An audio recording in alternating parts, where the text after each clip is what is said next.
I'm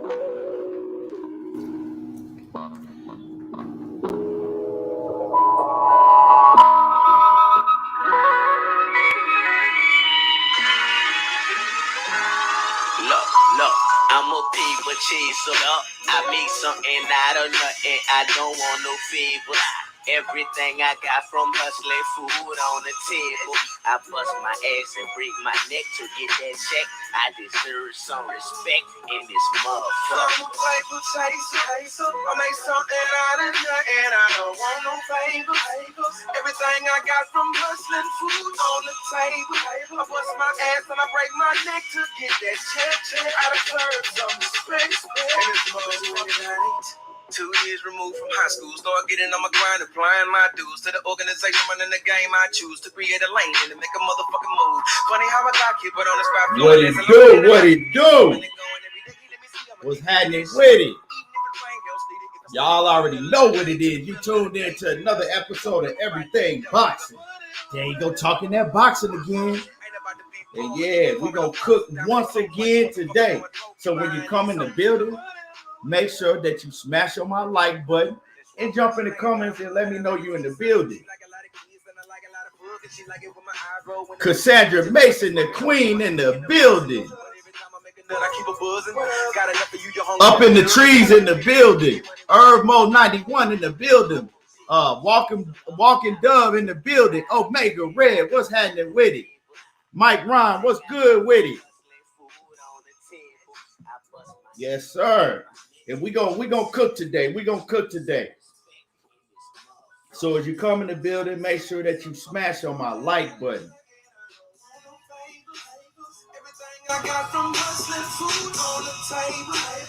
David Stubetta, what's going on? Salute to you.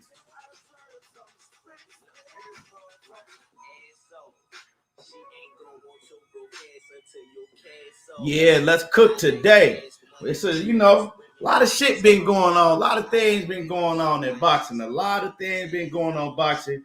And we're here to talk about it. It's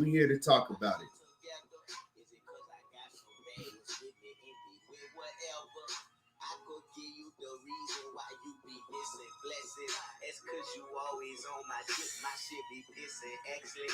Don't never speak on people's situation with no reference. I'm sitting on shit. We been corners, we been rules, cause we been on shit. She been over, she been 503 line, what's happening with it? What's good with it? Y'all make sure that y'all go sub to my man 503 line. Always cooking up that hot fish grease. Chris Mitchell, what's happening with it, fam? What's good with it?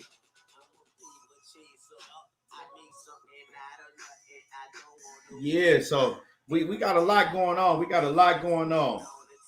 And y'all know what? I was listening to George Kambosos. He did an interview, right? Hold on, let me turn this down. So I'm listening to George Kambosos yesterday. He did an interview. And now, see, at first I thought Teofimo Lopez was just going to run through dude. But as focused as I hear him, he said he's dedicated. He's dedicated. Like, I got a newfound respect for George Kambosos, just how dedicated he is and how focused he is on the task at hand. Like, he got another level of tunnel vision. He got a whole nother level of tunnel vision. And I'm telling y'all that he gonna give Teofimo Lopez some problems now. I heard a couple people that were saying that, months ago or whatever. And I was like, man, they crazy. Lopez gonna go in there and beat the shit out this dude. But I don't think so. It's going to be a tough fight for Lopez. It's going to be a tough fight for Lopez. And I'm looking forward now to seeing, how that fight turned out. That's going to be a tough fight for Lopez, Kambosos. And so it's going down on the zone. I think it's going down around the 13th of November. Let me see. Let me check my calendar. A couple weeks away. We're a couple weeks away. I know they still got to promote the fight, so it's gonna go down in November. So we're about a month out, I believe. About a month out. Let me see. I think November the 13th is the date that they're looking at to have that George Kambosos in Teofimo Lopez fight. And like I said, I think he's gonna give Teofimo Lopez some problems. Because man, I was just hearing him, and he was saying like that he had his wife's labor induced just so he could get back and be able to, make that date that they had before with him in I think it was the 4th of October date with him and Teofimo Lopez that got canceled. And so like he said that he have not been around his kids in 4 months because he been training nonstop. He said he just got so much tunnel vision and just focused on beating Teofimo Lopez. He ain't even seen his kids in 4 months. So, man, you got to respect that. You got to respect somebody like that. And I think that George Kambosos is going to give Teofimo Lopez a problem. I think he's going to be a problem for Teofimo. Mr. DBMH, what's happening with it? David Stubetta says that was the greatest heavyweight title fight of all time. I'm hearing that. I'm hearing that from a lot of fans are saying that. A lot of fans are saying that. Myself, I don't know if Wilder and Fury is the greatest that I've see me. That Riddick Bowe and Holyfield, especially Riddick Bowe, Holyfield 1, that's my favorite heavyweight fight of all time. Because that fight was just that, I was a huge Holyfield fan growing up. And like that fight was just, I had so much emotions going through that fight as a kid because, I was a huge Holyfield fan, and my pops was a Holyfield fan, but he was big on Riddick Bowe. Riddick Bowe was the younger up-and-coming hungry lion, And Riddick Bowe was the up-and-coming hungry lion, and my pops kept telling me, he said, man, this dude, Big Daddy Riddick Bowe gonna beat Holyfield. Riddick Bowe gonna beat him, man. Can't nobody beat Riddick Bowe right now. And that fight was just, it was on a whole different level to me. That fight was a classic. But Wilder and Fury is right behind it. But a lot of people like Wilder and Fury, that fight, the third fight, better. But that Riddick Bowe, to me and Holyfield, like that's a classic. That fight, you know what I'm saying? I'll remember that shit 80 years from now if I'm alive. David Stubetta says he think he loved it so much because it's a slugfest. J.A. Dixon, what's happening with it? Salute to J.A. Dixon in the building. He said it definitely was an instant classic.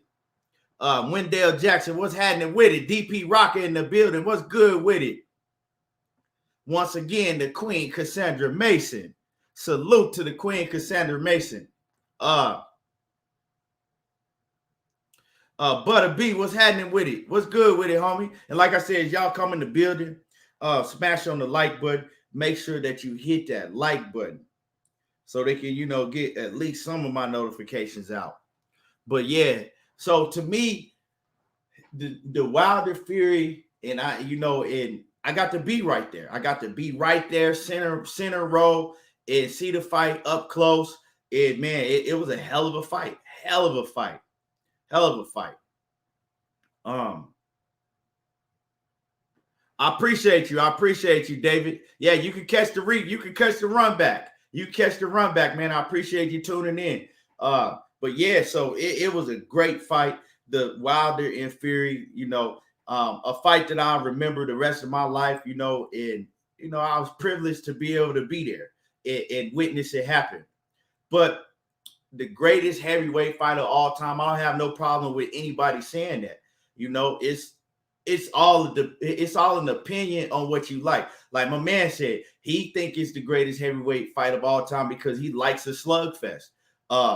Me, Holyfield, and Bowe was probably at number one on my list, the first one, because it was just that. If you haven't seen the first Holyfield and Riddick Bowe fight, go watch it. That fight was on a whole nother level. But yeah, Tyson Fury and Wilder right behind it. And it was the trilogy with Tyson Fury and Wilder. Like, it was more than boxing. the energy, you know what I'm saying, in the arena, the energy surrounding everything that took place. And yeah, they really didn't like each other, you know. So Holyfield and Bo, they didn't have that tension that Deontay Wilder and Tyson Fury had, you know. But yeah, so it's all about what you like. Cassandra said, out of the fights that I've been to, which fight had the livest crowd atmosphere? Man, that's a good question. That's a good question. You know what? I gotta think about that. Definitely Fury and Wilder, 1 and 3. Both of them was stupid live. And 2, like, but definitely those 2 is at the top of the list. But I've been to a lot of fights, so I gotta, I don't know, I gotta think about that. Errol Spence is at the top of the list because it should be live, especially in Dallas. When Spence fight in Dallas, it's a whole different atmosphere. That shit is live, but everybody be going for Spence, you know. So it's with the Fury and Wilder, it's like tension it's tension, but amongst everybody. Plus that shit be packed to the rooftop. So I don't know. I gotta think. I have to really think about that. Wendell Jackson said it was a great fight, which the ref had would have controlled the headlock uppercut, but Wilder consistently dropping his head was insane. Yeah, man, I can't really complain. I think the ref did a pretty good job overall. I think he did a pretty good job. You know, they had fought 2 times before. You know, Wilder, he knew what Fury was gonna do. So you know, it is what it is, man.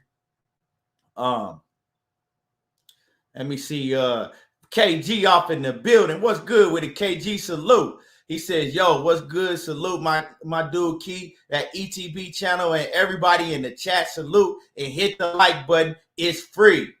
Real talk, y'all. Hit the like button. It's free. Let me see who else we got. Brendan Jackson, what's happening with it? J.A. Dixon says UFC 236 was the loudest fight I've ever been to. Every single fight on the card was crazy except one of the early fights. I only been to one UFC event.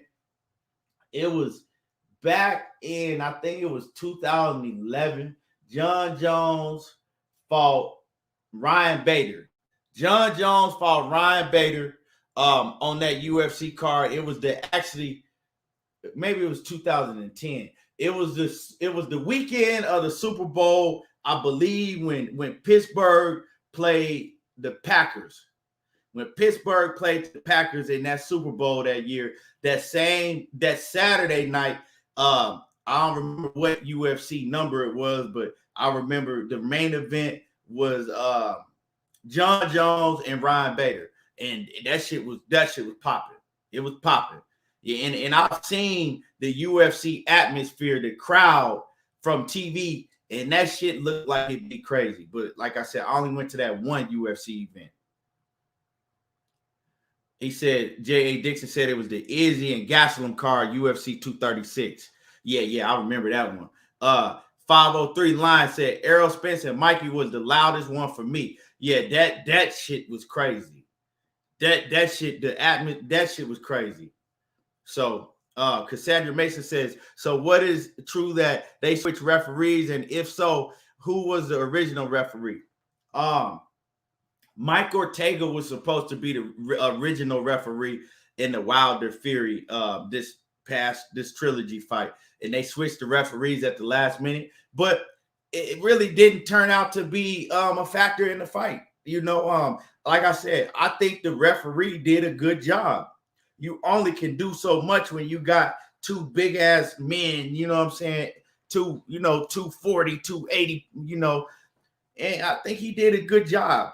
You know, I can't really criticize the ref. He did a pretty good job, although that count, you know what I'm saying? Other than the count, let's not forget about that. That was a long ass count, but it is what it is. It is what it is. I'm not going to get too much into that because they both had a chance after they both got knocked down. Like I said yesterday, they both had a chance to get up and get the job done. Wilder had a chance when Fury got up. He had a chance to get the job done, and he didn't do it. And Fury had his chance, and he did it. So it is what it is.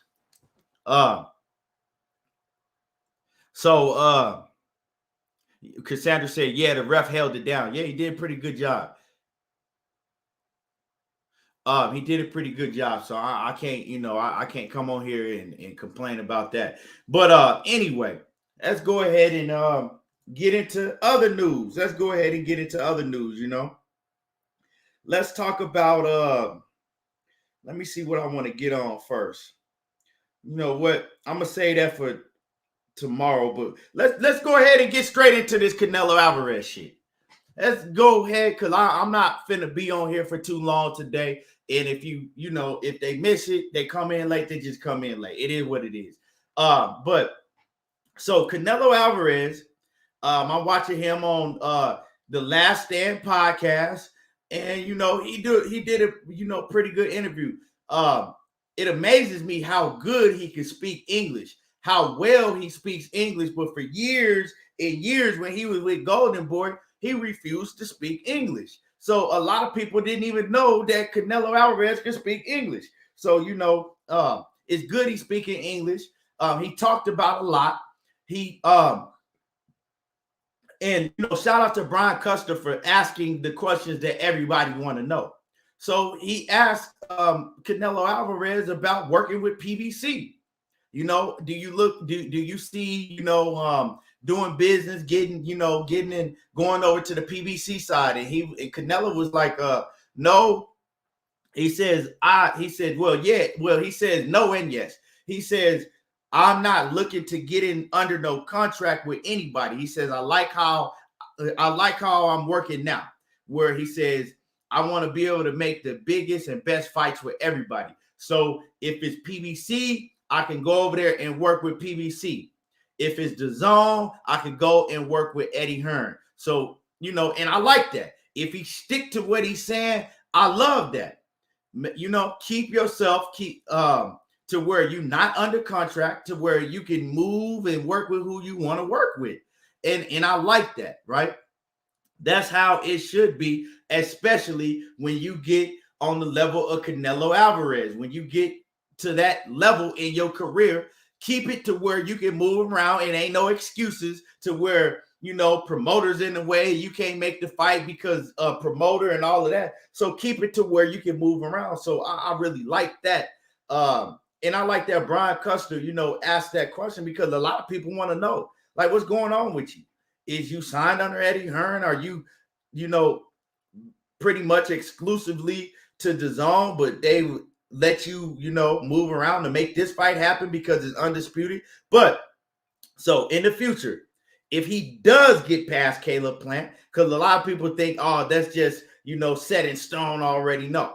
If he does get past Caleb Plant, well, in the future, I'm going to be looking for Canelo Alvarez to keep his word. Now, he says that his next opponent, if it's out of David Benavidez and Jamal Charlo, he said he picking Jamal Charlo. Now, that's interesting to me because,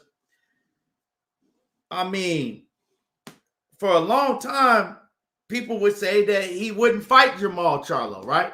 For a long time, people would say that he ducked Jamal Charlo at 160, right? When Jamal Charlo, he ducked. A lot of people say that he ducked Jamal Charlo at 160. He wouldn't fight Jamal Charlo then.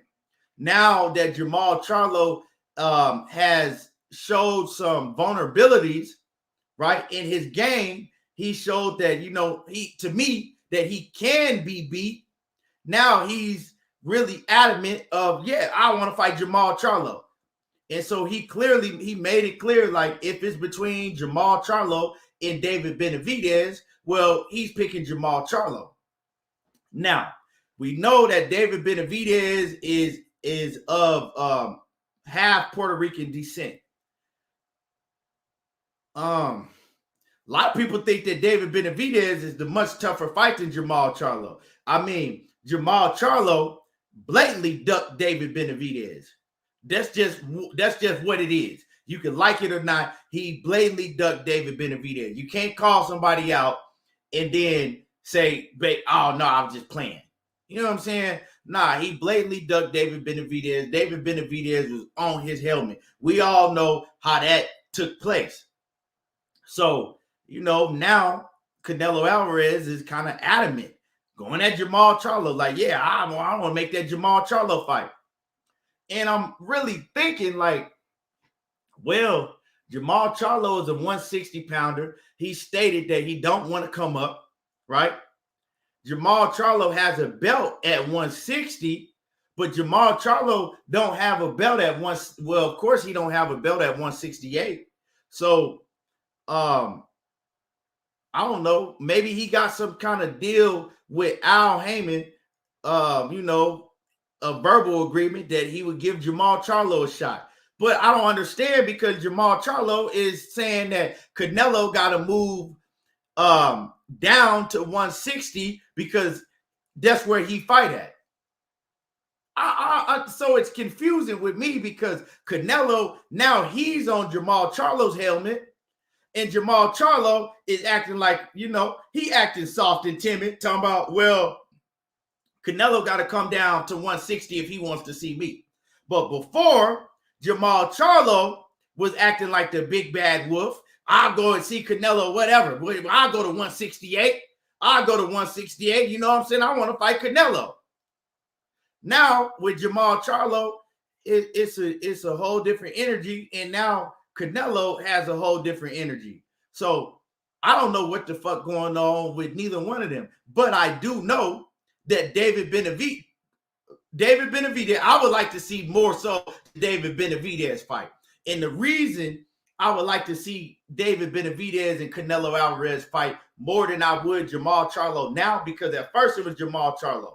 But Jermall Charlo, he give Canelo too much respect, so I already know how that shit's gonna be when he get in the ring. When you give somebody, oh, he's this and he that and he this, and well, how the fuck you gonna perform against him in the ring? First of all, to me, Jermall Charlo is a bad stylistic. Canelo Alvarez is a bad stylistic matchup for Jermall Charlo. Jermall Charlo lacks defense. He liked to fight on the inside, and that's Canelo's range. I don't see Jermall Charlo beating Canelo Alvarez at all. Now, David Benavidez, like I said before, I think it's going to take David Benavidez maybe another year before he can get with Canelo because of his defense. But David Benavidez is a lot more dangerous for Canelo Alvarez than Jermall Charlo is, in my opinion. David Benavidez throw a whole lot of punches. He continue to come forward, and he punches from all different angles, and he's awkward at that. Now, can David Benavidez do those same things against Canelo Alvarez that has good defense, that hit hard as fuck? Because getting hit by Ronald Ellis and getting hit by Canelo Alvarez, that's two different type of power. You know what I'm saying? So I would edge Canelo in both of those fights, but I don't know. I don't know all of a sudden why he wants to fight Jermall Charlo so bad all of a sudden. You know what I'm saying? It's kind of weird to me that you didn't want to fight him before, but now you want to fight Jermall Charlo all of a sudden. But both is solid fights. Both of them. And both solid fights. But let me see what y'all talking about in the comments, and we're gonna get down to the nitty gritty. Let me see what y'all talking about.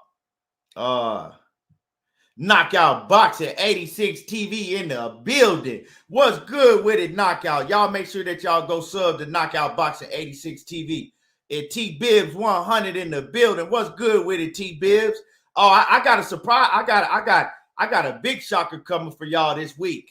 You gonna like this one, T Bibbs. I got somebody coming this week. You gonna like.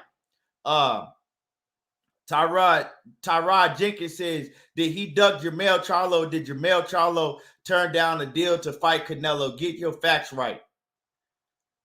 First of all, you don't know what the fuck you talking about. For real, you don't know what you talking about. Because the last time I checked, is Jermell Charlo was Canelo Alvarez is mandatory at 160. And Canelo gave up that belt. At 154, he was supposed to fight one of the Charlos. Didn't fight him at 154. So what the fuck you call that? You can call it what you want to. You know what I'm saying? But I know what it was. So, you know, you can say that Golden Boy, when he was with Golden Boy wasn't letting it happen because Canelo did try to allude to that. But Oscar De La Hoya said, shit, it was Canelo's choice that he didn't want to fight Charlo and them. So, you know what I'm saying? You don't know what you're talking about. You need to get your facts right.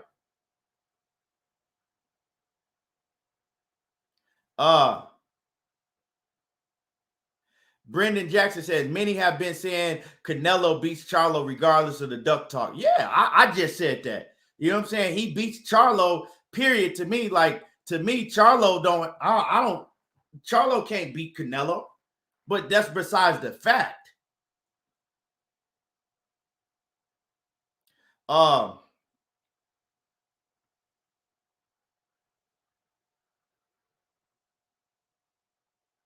Let me see.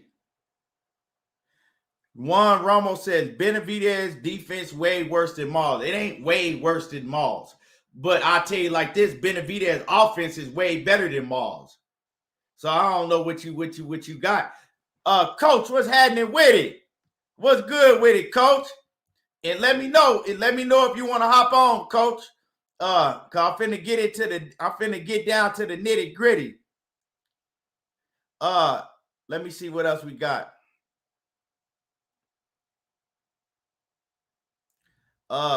Knockout Boxer 86 TV says Benavidez too easy to hit. To me, there comes a point you can't walk through everyone. Eventually, it catches up to you in the form of getting your ass whooped. And I agree. That's why I give Canelo. That's why I picking Canelo over David Benavidez. You dig what I'm saying? Because he gotta polish up on his defense a lot, but his offense will give Canelo some problems also.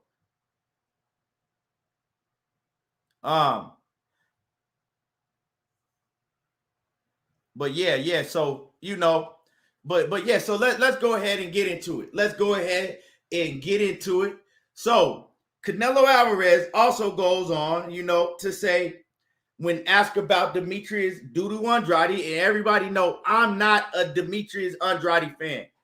I'm not a fan of his. He goofy to me. I don't like him, but we got to give credit where credit is due. He can fight.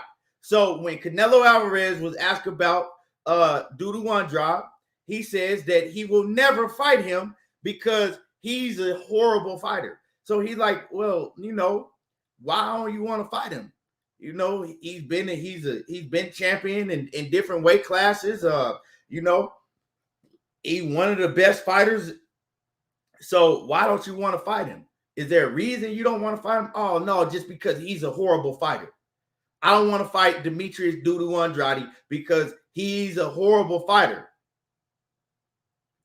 So I said, I'm listening to this shit and I'm trying to wrap because I've heard him say that shit before, but I thought he just saying it, talking shit, but he was dead serious and he looked dead in the camera and said, I will never, ever fight him just because the reason is because he is a horrible fighter. That's why.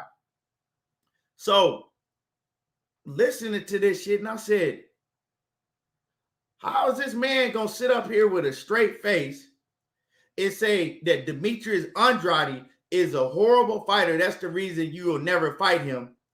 But you fought Abner Yıldırım. Now people going to say, well, that was his man. Well, he was, no. Canelo Alvarez, right, asked to be in the position to fight Abner Yıldırım or whatever the fuck his name is, right? You mean to tell me he ain't a horrible fighter? A fighter that had been sitting on the shelf for 2 years, a fighter that had lost his last fight before that. You don't tell me he's not a horrible fighter? So you telling me that Demetrius Andrade is a horrible fighter, but Yıldırım ain't a horrible fighter? I got you, coach. Hold on. I'm gonna drop it in the chat right now. Here you go, coach. Right? So you mean to tell me that so this man, right? And I'm a Canelo fan. I like Canelo, but you can't just look me dead in the fucking face, dead in the camera, and say the reason you don't want to fight him is because he's a horrible fighter. So when you fought Liam Smith, and if you calling Demetrius Andrade a horrible fighter, what the fuck is Liam Smith? What is Abner Yıldırım? At the end of the day, what was James Kirkland without motherfucking Ann Wolf by his side? Those are the type of fighters that you fought in the past. What the fuck was Rocky Fieldhand? You telling me that you got a nerve enough to tell me that you're not fighting Canelo Alvarez. I mean, you're not fighting Demetrius Andrade because he's a horrible fighter. But you fought Rocky Fielding? Coach.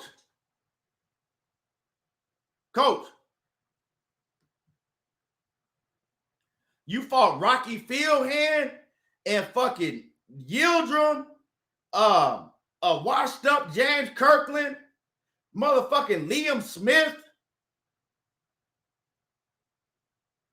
But you don't want to fight Demetrius Andrade because your excuse is he a horrible fighter?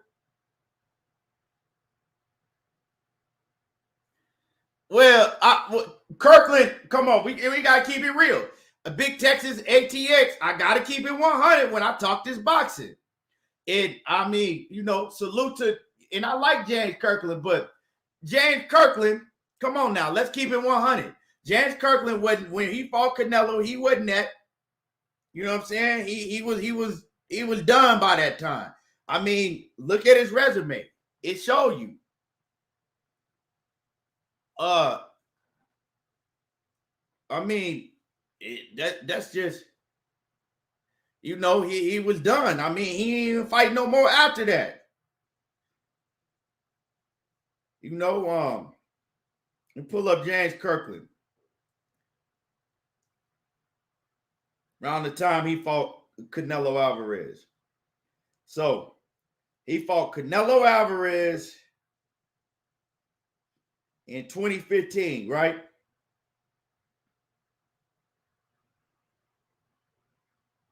He didn't fight. He didn't even come back and fight again until over 4 years. So that lets you know. He fought Canelo Alvarez in 2015 and did fight again in over 4 years. I mean, come on now. So you telling me that Demetrius Andrade is a shit fighter? He's horrible. That's the reason you don't want to fight. You could have said anything else, but you just made yourself fucking look like an idiot. He contradicted himself. Because how are you fighting Yıldırım and Rocky Fieldhands and James Kirkland when he at the end of his road in Liam Smith's? But you telling me that Demetrius Andrade is a garbage trash fighter? That's he's horrible. That's why you'll never fight him, because he's not worthy to get in the ring with you because he's just not good enough. So make that shit make sense. What you think about that, Coach? Well, I think that's a bunch of foolishness. I think that he knows that Demetrius is a tough fight. Stylistically, he's a horrible fight for Canelo. I think that he don't like Boo Boo Andrade, so he's not gonna give her an opportunity. That's basically what I think it is. And Boo Boo got nerves. Boo Boo he go to everybody press conference and talk shit. And Canelo don't want nobody talking shit to him. That's obvious. He's a hypocrite as far as the motherfucker shit. He told Boo Boo motherfucker, but when Caleb Plant told him motherfucker, he got pissed off. Right. So, it's all about his ego. And he know that Boo Boo is stylistically a tough matchup for him. So he's not gonna fight him. And it's a shame that this guy, he push up on the Charlos, he push up on Jacobs, he push up on Canelo, he push up on GGG, and nobody want to give him an opportunity. So that ought to tell people that there's something to it. There's something to that. Why Canelo don't want to fight him. And I saw, I heard a lot of people in the chat on Money Show, everybody was saying, they offered Jamal Charlo money to fight Canelo, Oscar De La Hoya. Well, Charlo said on Brian Custer's show, that's not true. That's a lie. But they take, if it favors Canelo, then it was true. But when it's not favoring to Canelo, it's not true. The facts are he dropped his belt because he didn't want to face Charlo. That's a fact. He got a franchise belt to not ever in the history. The first franchise belt in history was created for Canelo Alvarez to avoid fighting. It's the bottom line. And then I saw him, Brian Custer, he said, you say you wouldn't fight a Mexican fighter. Well, I don't want to fight a Mexican fighter because of Mexico. Like I said before, what if all the black fighters said we don't want to fight each other? But check this then out. What's going to happen to the sport of boxing?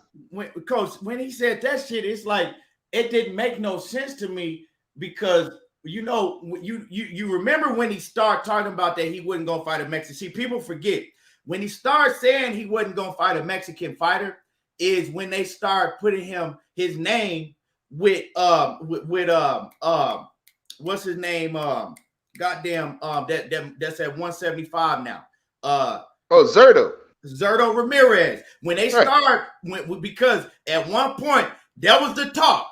Zurdo Ramirez and Canelo Alvarez, they could have a big mega showdown in Mexico, right? Right.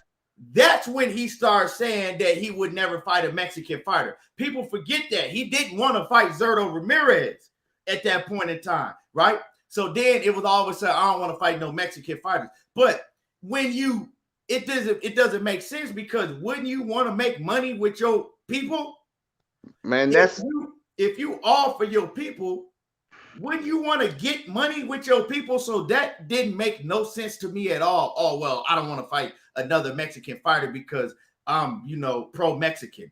Well, fact is, the biggest part of being pro-Mexican is getting money with your own people. That's what I would think. Fact is, he know that's a bad matchup also. And Canelo's not stupid, man. De La Hoya's not stupid when he had Canelo. He's not stupid. They're not dumb people, bro. They moving in a certain way that benefits him. And he's learned from Oscar. He's learned it. Tyrod Jenkins, you can go ahead and go.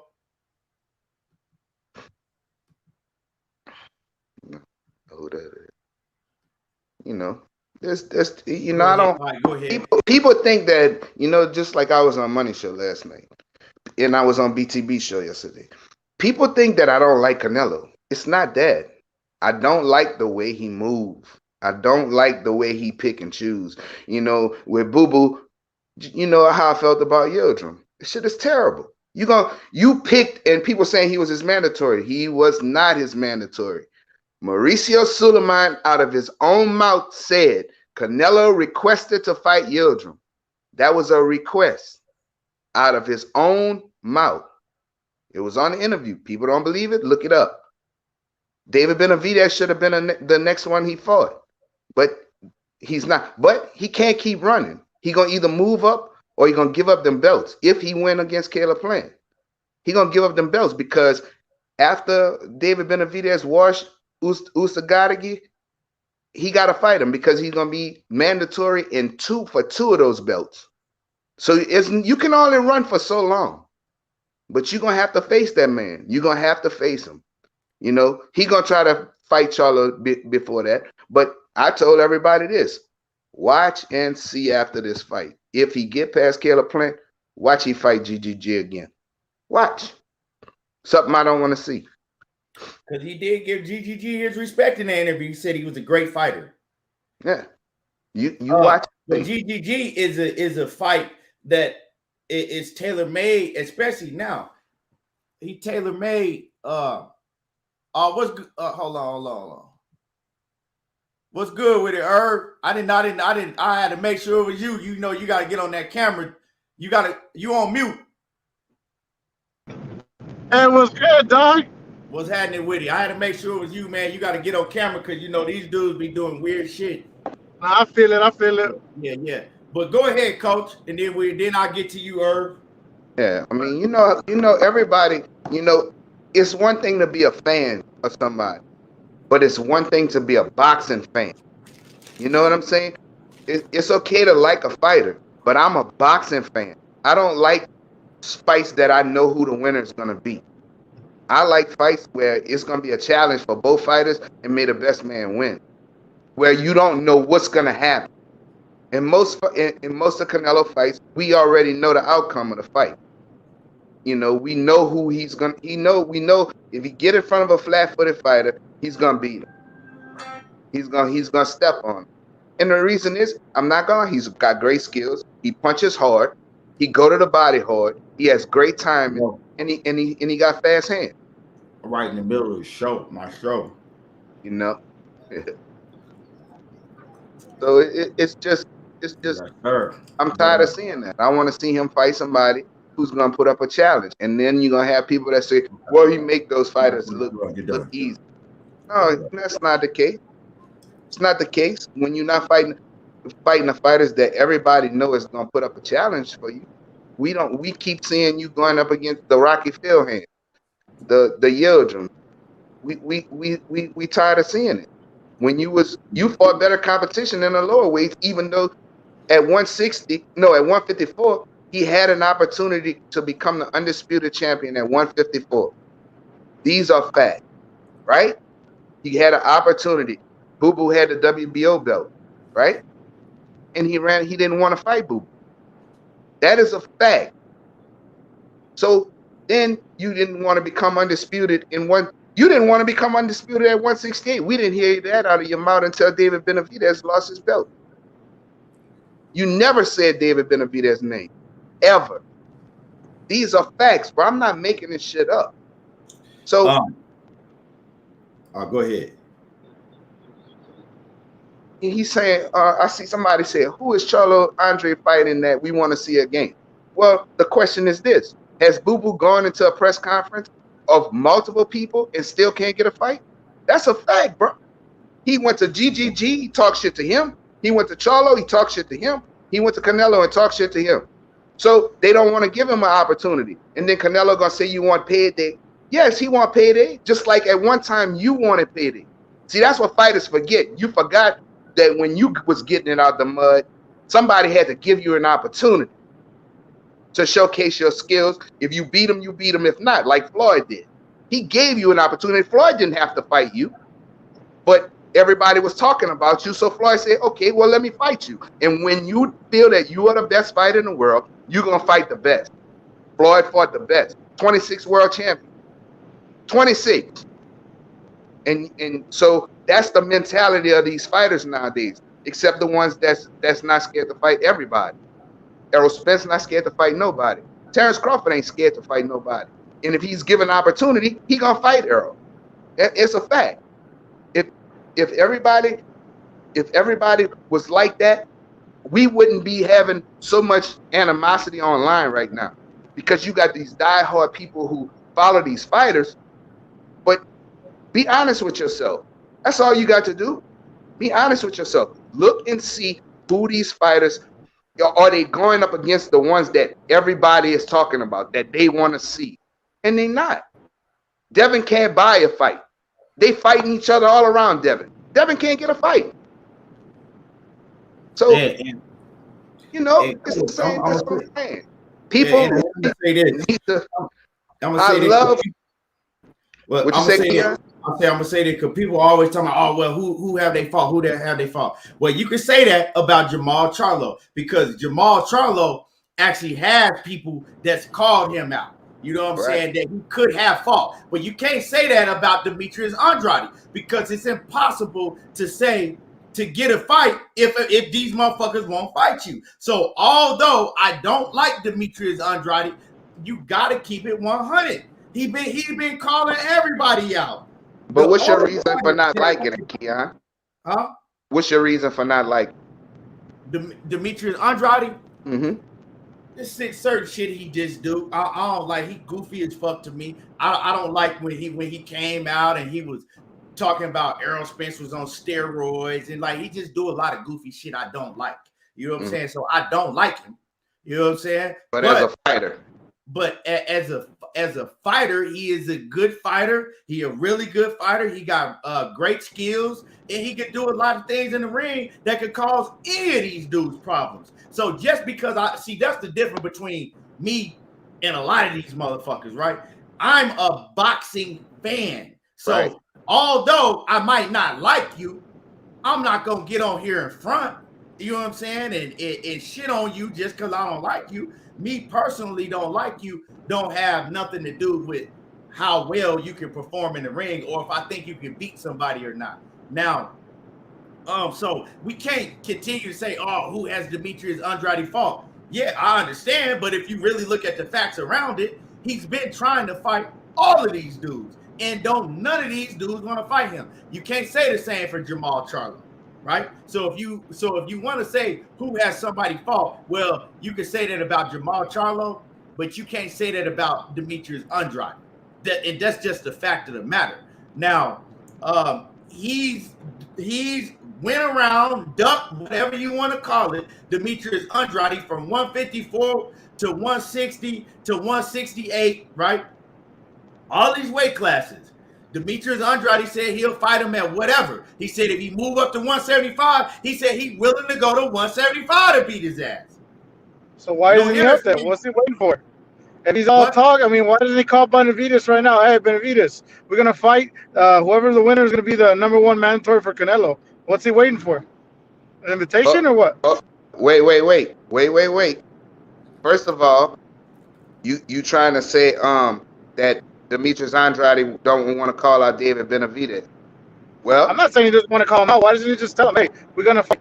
Go to Eddie Hearn. Eddie Hearn is a boxer's promoter, right? All right, Eddie, we're going to do a 50-50 split. Get this shit done. It ain't that hard. Does David Benavidez have a belt now? No, he doesn't, but he's about to be the #1. Does Demetrius Andrade have a belt now? At 160, not at 168. So he got a 160 belt. Right? Yeah. So I'm gonna give up my belt. Hold on. Let's do business. I'm gonna give up my belt to move up to fight somebody who doesn't have a belt. And what make you think they're gonna just give him a mandatory? What make you think he'll become the mandatory? That's not how the game works. Now you're gonna fight somebody. You're gonna give up your belt to fight somebody with no strap. So you're going to keep your belt and fight nobody. Triple G ain't going to fight you. Jamal ain't going to fight you. Canelo ain't going to fight you. You're going to stay fighting fucking Journeyman at 160. Why stay at 160? You don't see a problem wait, hold on. So you don't see a problem with that man having a belt, but none of these dudes want to fight him. That's not a problem to you? You don't see nothing wrong with that? Hell yeah, it's a problem. I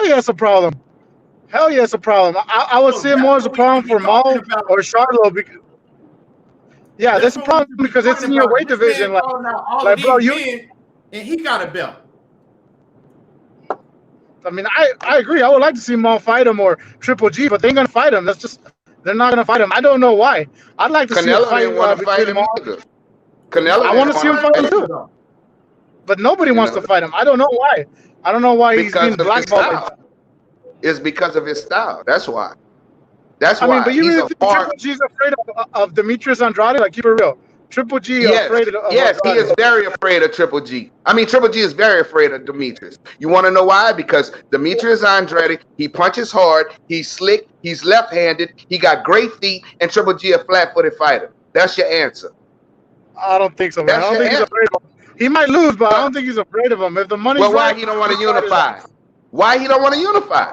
That's a good question. Jamal Charlo wanted to unify with Triple G, and he wouldn't do it. Triple G used to have the W. Now he got the IBF belt. Why is that? You know why? Because when Charlo, they made him for him to be able to fight Canelo again. The WBC said, "Okay, you got to fight Jamal Charlo." He said, "Nah, I ain't doing that," and so he went the IBF route. These are facts. GGG didn't want no smoke with Jamal, and he don't want no smoke with Boo Boo. You could unify. Why he don't want to unify? At one time, he said, I want to be undisputed at 160. That was out of GGG mouth and Abel Sanchez. That was out of their mouth. How come what changed? Let me read this comment. Let me read this comment to tell you to show you how delusional, right? And I'm a Canelo fan, but to show you how delusional some of these Canelo fanatics are. Read this shit, and I'm gonna read this, and I'm gonna break this shit down to you what he had a nerve enough to say.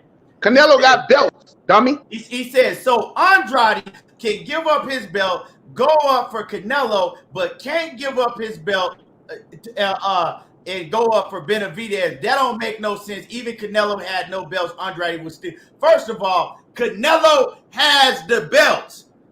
Like my man, Coach just said, Benavidez don't have nothing. What is you talking about? Like, how does that even make sense? Makes no sense at all. And when they had belts at 154, Canelo didn't want to fight him. So was he a horrible fighter at 154 too? And how you call people how do you call a world champion a horrible fighter who beat everybody in front of him? How do you even fix your fucking mouth and be that disrespectful when Boo Boo was a champion at 154 and now he's a champion at 160? But he's a horrible fighter? But you'll fight fucking Yıldırım. You'll fight Yıldırım. You'll fight Rocky Fieldhand. You'll fight fucking Kirkland, James Kirkland. These are the fucking people you're gonna fight because they're not dangerous. So this is what you'll do. But Boo Boo Andrade is a fucking. See, I don't buy it. I don't buy that bullshit that Canelo is. He's a horrible fighter. Who has he fought? He a world champion, bitch, 2 times in a row. And when he had the WBO at 154, you avoided him like the fucking plague. You talking about unifying? He didn't want to unify then.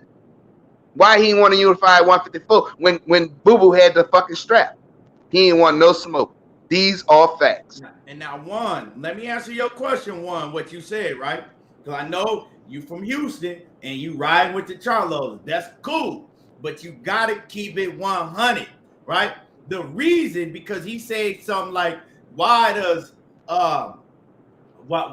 Jamal have to move up and fight Benavidez, but Andrade don't? Well, Jamal, he didn't have to do shit until he opened up his big ass mouth and started calling out Benavidez, talking about he'll knock him out in less than 5 rounds and all that shit he was saying, right? Nobody was throwing Jamal out there into the fire saying Jamal should move up and fight Benavidez. Jamal did that. So when you call somebody out, that's why we on Jamal's head. And Benavidez said, hey, I'll even move down to where he at. So Jamal not getting the pass.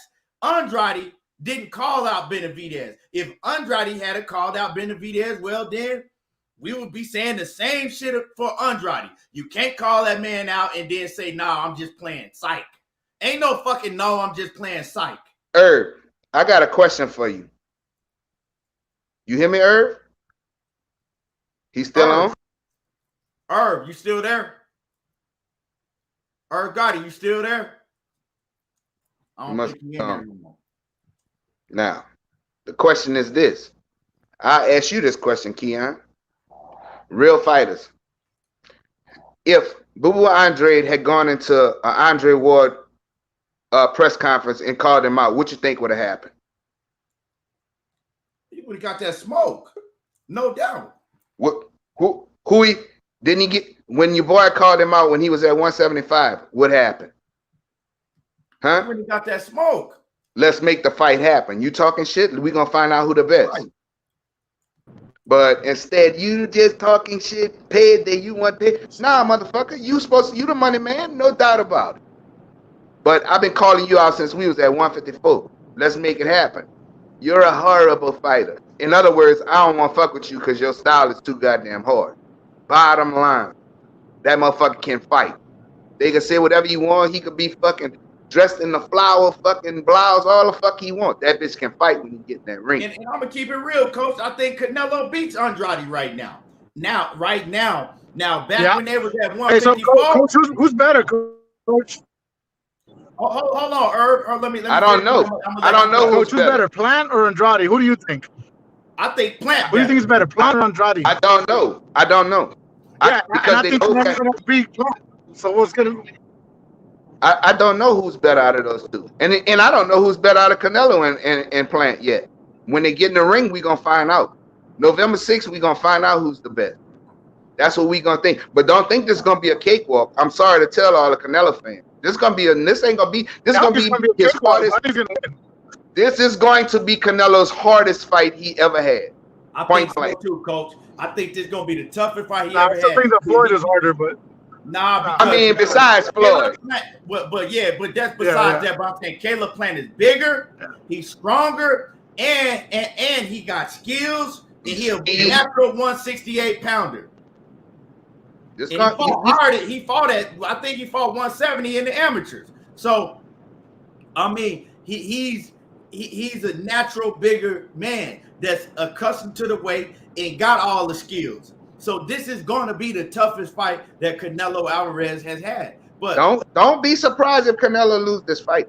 Don't be surprised. I'm not. He ain't gonna be able to keep Canelo on for 12 rounds. That man ain't got no power. He got no power. He can't keep Canelo on for 12 rounds. So let me ask you this: Did Floyd have power?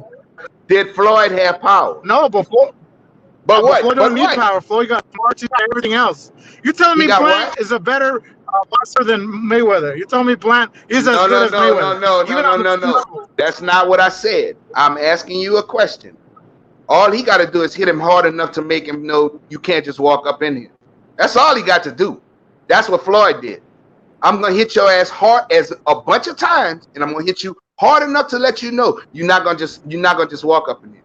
Same thing. That's what Floyd did. Floyd hit hard enough for Canelo to go, God damn it, that hurt. I'm not letting that happen again. Just same thing happened with FAL Jogba this past weekend. Same shit. I'm gonna show you how ignorant some of these fans is. This dude, Brandon Jackson, says Caleb Plant stronger and put a whole bunch of laughing emojis. So you mean to tell me that Caleb Plant ain't stronger than Lara? You mean to tell me that Caleb Plant ain't stronger than Floyd Mayweather? Now, I'm not saying that he is the fighter that Floyd Mayweather is, that he can box with. I mean, that's just fucking common sense. He a 168-pound fighter. He punch harder than Floyd. Not saying he is as skilled as Floyd. But y'all, people don't understand. And then people say, you know, this is the thing that people say, he's way better now. I'm not saying he hasn't improved. He's learned some stuff. I'm not saying that. And I'm not saying Canelo's not a great fighter. I'm not saying that. But I'm tired of seeing him in there with people that we know he's gonna beat. In this fight here, people think because of these past fights that he's been having with these European fighters that it's gonna be the same thing. It's not gonna be the same thing with Caleb Plant. It's not gonna happen. I'm telling y'all, man. People don't realize. And Caleb Plant, and the main thing about Caleb Plant, he's not scared. All them other guys were scared in the ring. You could look in their face, you could look in their eyes. Brocky Fielding was ready to go down so fast he took a body shot, took a knee. He was ready to get out the ring. You know, man, and when he fought Kovalev had 4 weeks to train.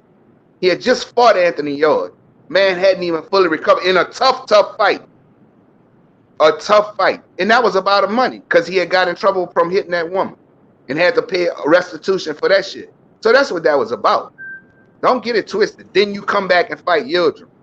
Somebody who was ready to take a knee, ready to get out of there. Didn't throw hardly any punches in the rounds that it lasted.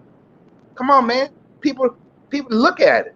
Everybody has to pay attention to what's going on. He's not fighting the top fight. The problem with Billy Joe Saunders gained weight after every fight. Gain weight. Caleb Plant don't gain weight, bro. Caleb Plant works out year-round to keep his weight. But this is going to be his hardest fight. People don't believe it, but y'all will see. Y'all gonna see, man. And I'm gonna pass it to you, Irv, and I'm gonna let you get your in. But let me read this knockout. Say people have to understand this one thing. Plant has a 5-inch arm reach advantage and throws more punches per round than Canelo. I think he can win rounds. He says to think he can't win rounds, in his opinion, is foolish. I mean, you can't expect some of these dudes that don't know shit about boxing to, like I said, most of these dudes, when you start talking about Canelo, That's all they know is Canelo. They know Canelo and a couple people in Canelo's camp. They don't even watch boxing like that. Keon, Brendan Jackson said Yıldırım was a mandatory. He was not a mandatory. Canelo requested to fight Yıldırım. I don't know how. Go listen to Mauricio Suleiman. He was not the mandatory. He requested Yıldırım. This is out of Mauricio Suleiman's name, mouth. Period. So you saying that because we're saying Brendan Jackson, do you even watch boxing? Like, because you sounding real ignorant. So basically you trying to say you on here getting mad saying that we're not giving Canelo credit because we giving Plant credit. Like, you got to make this shit make sense. If Plant ain't shit, well, then that means that Canelo fighting another ain't shit opponent. I give Canelo his credit for the fighters that he fights. I'm giving him the utmost amount of credit because he is going in there and fighting Caleb Plant. Because in my opinion, Caleb Plant is a hell of a fighter. Whether y'all think, but it's crazy because they would tell you that Caleb Plant ain't shit, that Canelo goes out and knocks Caleb Plant out within 3-4 rounds, and then come right and talk about how great Canelo is if he did some shit like that. So you're contradicting yourself. You got to make that shit make sense to me. I'm giving Canelo all the credit in the world for fighting Caleb Plant. If he beats Caleb Plant, that shit is going to be impressive to me. Because I think Caleb Plant is the goods. So, I mean, y'all got to stop contradicting yourself and make this shit make sense. But just keep it real when we talk about Canelo. How are you fighting? If you look at some of the fighters that he's fought recently on his resume within the past, let's say 2-3 years, and then you're going to call Andrade a bum, and that's the reason you're not fighting him? This shit is a fucking bald-faced lie. Yeah, that's all we saying. It makes no sense. Irv Gotti, what? Go ahead, man. What's good? What's good with you? I mean, like you said, I think Caleb Plant got the goods, bro. But I still think Canelo's gonna take him out. I don't see anybody beating Canelo right now at 168. Maybe Benavidez, but he's got to shorten up that D. Get that the hands up, keep him up, because he gets tired and he starts getting lazy. The hands come down, he's gonna get fucking torn apart. Yeah, that's about it, bro. Ain't nobody beating Canelo at 168. If Andrade go up, it'll be a good fight. I still think Canelo will win. I still think he beats Andrade, and I'll put money on that. Yeah, I'll put money on David. Put money on David Benavidez and Canelo, because I got you covered. I got Benavidez all day. He gonna beat the fuck out of Canelo. That's what's gonna happen. I don't know, man. It'll be a good fight, though. I want to see it. I got looking for Benavidez. Benavidez is a real one, bro. He's not all talk. He's not cap. He's too big for Canelo, bro. And he know how to fight. And he got a long, hard jab, and he throw fast, hard punches. Canelo is too small. This ain't no motherfucking Callum Smith, who you gonna just walk. Dave Benavidez ain't backing up. That's number one. That's for sure. He got the hands, and that long, hard ass jab gonna be all in that face, buddy. And whoever done died 55, I got all comers. I'm the bookie, motherfucker. I got everybody who wants smoke when David Benavidez and Canelo hook up. I want all the smoke, all of it. Y'all gonna learn. Y'all gonna learn. I know something about this here game. I coached this here game. Y'all gonna see. Me, I think right now at 168. Right now, I think that Caleb Plant is the toughest fight because certain styles make certain, fights. I think that is the toughest fight for Canelo. I think that, and then y'all might think I'm crazy, but I think that a tougher fight for Caleb Plant than Canelo is David Benavidez because of his style. So if you know styles, you'll understand what I'm talking about. But, Coach understand what I'm talking about. Mm-hmm. But so I don't think that Canelo is the most difficult fight for Plant. Nope. I really don't. I think that David Benavidez is the most difficult fight for Plant. Very difficult. But it, like I said, in me, it's because all about styles. But I think that Plant, I think that David Benavidez is an easier fight for Canelo because, and I know me and Coach disagree, but I think Canelo beats David Benavidez right now, just for the simple fact is David Benavidez does throw a lot of punches, but I don't think that shit is gonna work with Canelo Alvarez because David Benavidez is flat-footed. He stands there. He's gonna be there to get hit. And yeah, you throw a whole bunch of punches from different angles, but Canelo Alvarez, he got good upper body movement, right? He has real good defense. And I don't think that shit gonna work against Canelo Alvarez because Canelo, he hits hard. He hit hard, and David Benavidez is wide open all of the time. He take a lot. He dishes out a lot, but he takes out a lot. And I don't think that he's gonna be able to take that punishment against a hard hitter like Canelo Alvarez. So I disagree. Certain styles make certain matchups. My point is this. Canelo come in with the high guard. He's not going to even be able to get close to Benavidez. If you get in the high guard with Benavidez, he's going to continuously pound you. He's not going to let you get off your shit. If you get in the high guard with him like Canelo know how to do, David Benavidez going to get close and try to fucking just bang you until you go down. So you're not going to be able to sit there and think you're going to just come in there and go in the high guard with Benavidez. Benavidez going to put that sharp-ass jab on you. And if you do this and just taking punches, he ain't going to stop until you hurt. You know, you other fighters, they throw a few punches, they back off Canelo. David Benavidez don't back off. He going to stay on your ass. And I'm going to say this for you, Coach. Now, if David Benavidez can take Canelo Alvarez's power, oh, yeah. That's a real problem for Canelo Alvarez because one thing about David Benavidez, he not gonna get tired. So if he can take your power and he can keep coming, but we don't know that. That's the big question mark if they fight. Can he take Canelo Alvarez's power and keep coming like he do with everybody else? That I don't know. People don't know that boy was sparring with world champions at 14 years old. Oh, yeah, and whooping their ass. And whooping big fighters, big dudes, bro. So he can take the shots. Canelo ain't the hardest puncher in the fucking world. He punches hard, but he ain't the fucking hardest puncher with this dude be sparring Zerto and all these fucking dudes, man. And he ain't harder. He don't punch harder than fucking Zerto. So that ain't gonna even be a factor. He's too small. He's too small for David Benavidez, and David Benavidez's mentality has the right mentality. You cannot go in a fight scared to fucking get hit.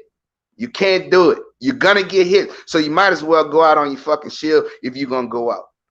David Benavidez been so what? Everybody been dropped. Muhammad Ali got dropped. I see one of the people in there. So what? Canelo got buzzed by motherfucking Ricky Hatton, brother. A bum. Buzzed the fuck out of him and hurt him. So what does that matter? You're gonna get hit in boxing. That's what people don't understand. You're going to get hit or don't get your ass in the ring. That's it.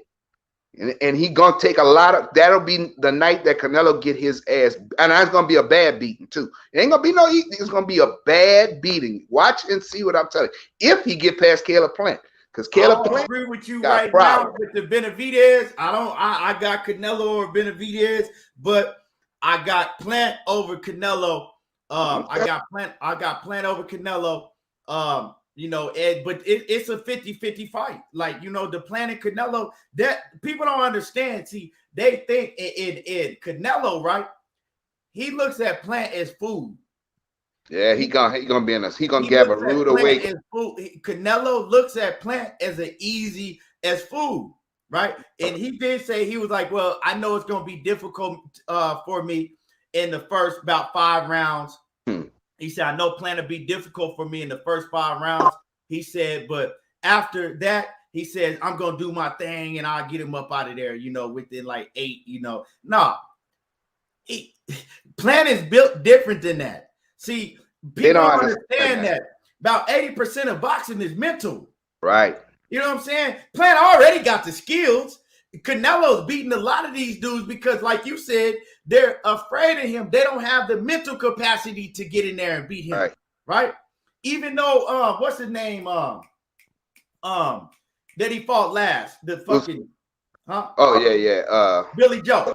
Yeah, Billy Joe, he's all right. When they first started talking about Canelo and Billy Joe might fight, and I said Canelo gonna knock his ass out. He gonna knock him out. I said he don't have no chance of beating Canelo, right? Billy Joe, even though he does have he got some skills, he could box, right? He never had the mental capacity. First of all, you should have known when he was crying about the ring, right? That lets you know that he was scared to get in there in close quarters. You know, he wanted a huge ring, so he'll have a whole lot of room to run it, to move around, right? He was crying about the ring. Also, he is not a disciplined fighter like Caleb Plant. Right. He blow up in weight. Some fights you see him come in fat as fuck, out of shape. Other fights, all of a sudden, he ripped up and in shape, and you like, damn. But he did get caught on PEDs, just like Canelo did, right? So, goddamn, what's the name again? Which one? One fighter that Canelo Billy Joe. Yeah. So Billy Joe ain't even built like that. He ain't built like that. He don't have the mental capacity to get in there and beat nobody like Canelo Alvarez. He don't have the discipline. You know what I'm saying? He don't have the dedication to boxing to get in there and beat somebody like Canelo Alvarez. When the fuck the last time that Billy Joe had done anything impressive? You know what I'm saying? So he looked terrible when he won. He looked terrible when he won the belt. Yeah. So I already like, come on now. You know what I'm saying? We're gonna give Canelo credit for beating him, but it ain't he just performed some outstanding task. I really believe that Canelo is underestimating this guy. I really believe it. I think that he's underestimating Caleb Plant. I really believe that he think it's the same old thing that he's been dealing with these Europeans. This is something different. It's not those European fighters, bro. This dude know what he's doing. You know, and that dude, Caleb Plant, you never see him lose composure in the ring, ever. He keep the same face at all times. You never see him like in a situation where he's gonna panic. Not ever, bro. People don't understand, bro. Body language mean a lot in boxing, bro. You know, he's not scared of Canelo, bro. He's ready to put them hands on him. People don't understand the type of people that Caleb Plant hang around too. People don't understand that, bro. His mentality is not like no European, bro. His mentality is, I'm gonna be honest with you, he mad fucking niggerish, bro. Straight up. But the thing about Caleb Plant is he's not finna fold. You're not finna intimidate him. None of that. None of that. When any fighter is dangerous, and you know this, coach. Any fighter that have the utmost confidence in themselves, like they have all of the confidence in themselves and their abilities to where they're not questioning themselves, that's a dangerous fighter. That is it, because this sport is 80% mental. And when you got the confidence in yourself like that, that's a very dangerous fighter. You know, I just hope what happened to Lara don't happen to him. That's my only thing. You understand? Because I thought Erislandy won the fight. And I think the first Triple G fight, I thought Triple G beat him. The second Triple G fight, I don't think that Triple G beat him because I was mad. I thought that when I first watched it, and I went back and watched it 5 times, and I scored it a draw. I think that fight was really a draw. But the second Triple G fight, Canelo came out and he proved that he was better. Right. And you know, the thing is, you know, I just hope that if this fight goes 12 rounds and Caleb Plant, he has to really be the clear winner, or they gonna give the fight to Canelo. That's my only thing that I'm worried about more than anything. I don't think he's gonna stop Caleb Plant, bro. These people don't know shit about boxing. They're gonna know though. They're gonna know November 6th. Promise you, bro. It's not an easy fight for Canelo, bro. This dude can fucking fight. His hands is just as fast as Canelo hands. He's longer. He got great feet. He got great angles, and he gonna throw a lot of feints to make Canelo commit, because Canelo is a counterpuncher most of the time. Unless he got you hurt, then he gonna jump on your ass, bro. You gonna see, bro. This is not no easy fight, bro. Nah, he's not gonna be able to bully Caleb Plant and push him back like that. He's not gonna be able to do none of that. This Make It Live person, who is that? They ain't talking about I'm a hater Canelo. No, I'm not a hater Canelo. That's not true. You ain't on here saying everything they want to hear about Canelo. We talking about boxing. We breaking down boxing. Some of my opinions on Canelo is different from coaches. So it vice versa. That don't mean he a hater of nobody. That's his opinion. I think Canelo's a great fighter. That's the thing about it. I don't think he's fighting the best fighters that the fans want to see. Real, true boxing fans want to see. That is my problem with him. You know, from 150 right now, this next fight, I think he is fighting the best fighter. So I'm giving him credit for right now. I said that. I have no problem with this fight. I have no problem. Those past few fights that he had, I had a problem with it. Now, I understand him going after Billy Joe because of the belt and Callum Smith. But when you moved up to 175, what you did that for? You didn't pick the best out of the 175s. You picked the person who had lost 3 times. Why didn't you pick Bitterbeef? Why didn't you pick Bivol? Zerto had moved out of 168. No, Zerto was still at 168, was a 168 champion. You didn't fight him. When you moved up to 168, you fought fucking Rocky Fielding. Zerto was right there. David Benavidez was right there. But look who you pick. You pick Rocky Fielding. So now these Canelo nut huggers, they ought to fucking understand now. I like people to fight the best, not the fucking worst fighter. But you got to understand these boxing fans in this era, we living in a whole different era. They don't care about that shit. They are fans of a certain fighter. They are fans of a certain fighter. They're not fans of the sport of boxing, especially when you got, you know, Canelo fans. And I'm a fan of Canelo. I'm not no motherfucking no fanatic. You know what I'm saying? It's a difference between a fan and a fanatic. I think that Canelo is a hell of a fighter. You know what I'm saying? He's subject to beat everybody that we talking about. You know what I'm saying? He wouldn't surprise. It wouldn't surprise me if all these names that we talked about, Canelo beat him. It wouldn't surprise me. You know what I'm saying? But at least fight him. Let us see. Right. You have to fight him. I'm giving him credit because when at 168, he's fought the champions. He's done what he had to do to get the belts. Whether I like some of the opponents or not, but now, Caleb Plant is the top of the echelon. Out of all them dudes that had titles at 168, now he really gonna have a real fight. You know what I'm saying? So I'm giving him the utmost respect and credit for taking this fight with Caleb Plant. I agree. What he does after this, right? What he does after this, if he beats Caleb Plant, well, what he does after this, he has to hold to his word, what he said he wanted to do. He said that he wants to stay a free agent to where he can move around and fight the best fighters, whether it's Jamal Charlo, whether it's David Benavidez, whether it's going up to 175 and fighting the best up there. Well, we got to see how he moves if he beats Caleb Plant. But we know if Caleb Plant beats him, well, we know it's going to be a rematch, right? And but yeah, you know, I wonder if it's a real close fight, right? A close fight. And most people can see. What'd he say? Nobody fight each other. Nobody fight. Canelo fight got better competition. Can I name some? Yeah, I can name one. In the last 4 years, Errol Spence resume. How about that? Right. How about that? Who fought the best? Then he fought the best. Then he fought the best. Then he fought the best. I'll name another. There you go. There you go. I'll name another one. Josh Taylor. Josh Taylor, the best. Went through the World Series of Boxing. Beat Regis, who is my homeboy, who I love to death, but I love Josh Taylor too. He beat him. Constantly fighting the best. Errol Spence come off a car. Always fighting the best. Errol Spence come off a car crash. A car crash where he almost lost his life and jumped in with a top 5 welterweight. Top 5. So although a lot of these fighters don't fight the best no more, but it is fighters out there that are fighting the best. You know. Yeah. Or they got fighters that want to fight the best and don't get an opportunity because they don't want to make the best fights. The person that they want to fight don't want to fight him.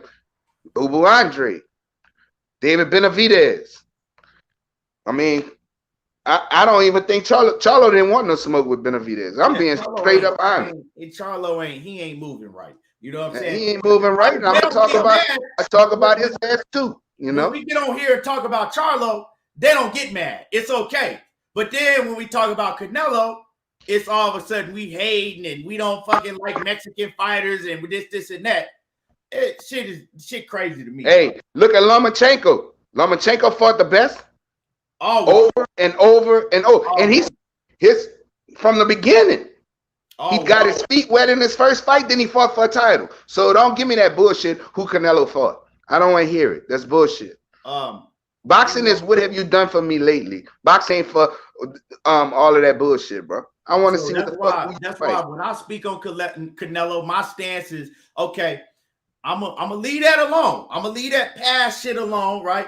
But going forward, you got Caleb Plant. Good.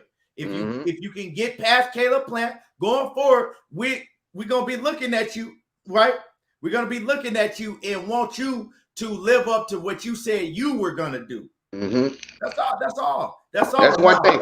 Hey, Keith, my thing. Just like what Errol said. Right. Everything Errol said he was gonna do, that motherfucker trying to do it. Trying to do it or did it already. Period. Right. Now let me ask you this. If Caleb Plant beats Canelo Alvarez, where everybody can see, like, yeah, Caleb, it was a close fight, but Caleb Plant won that fight, right? Well, we know that these motherfuckers ain't gonna admit that shit, but people that really, really know boxing and they say, yeah, you know, hey, shit, he beat Canelo, but Canelo gets the nod, right? He beat Canelo, but Canelo gets the nod. Do you think that Canelo Alvarez will be man enough to give him a rematch? Ain't gonna happen. I'm gonna tell you this. I'm not gonna say that. I'm not gonna say it ain't gonna happen. It all depends on how the fight plays out. It all depends. If it ends up a war and he get the nod and everybody's talking shit to him, he might, because the fans gonna talk shit to him. But if he get his ass handed to him and he get the nod, he ain't gonna fight him again because he's gonna know he can't beat him. That's how it is gonna go. Now, if it's a close fight like the first GGG fight, then he'll do it then. But if it's a second fight and Caleb Plant clearly beat his ass, he ain't gonna do it again because he know he can't beat him. That's how he move.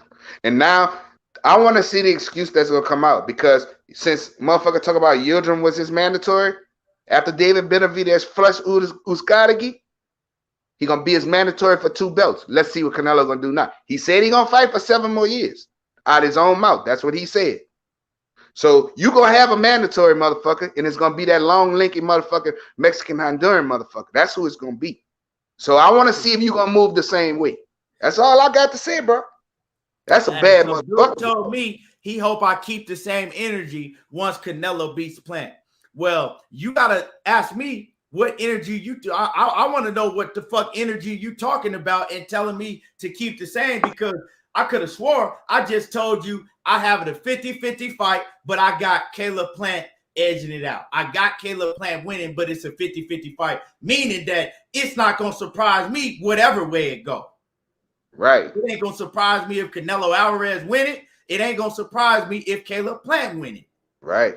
Now, because you think that Canelo Alvarez can walk on water and swim fucking across the whole ocean with no motherfucking breathing tank on, I don't have to think that way.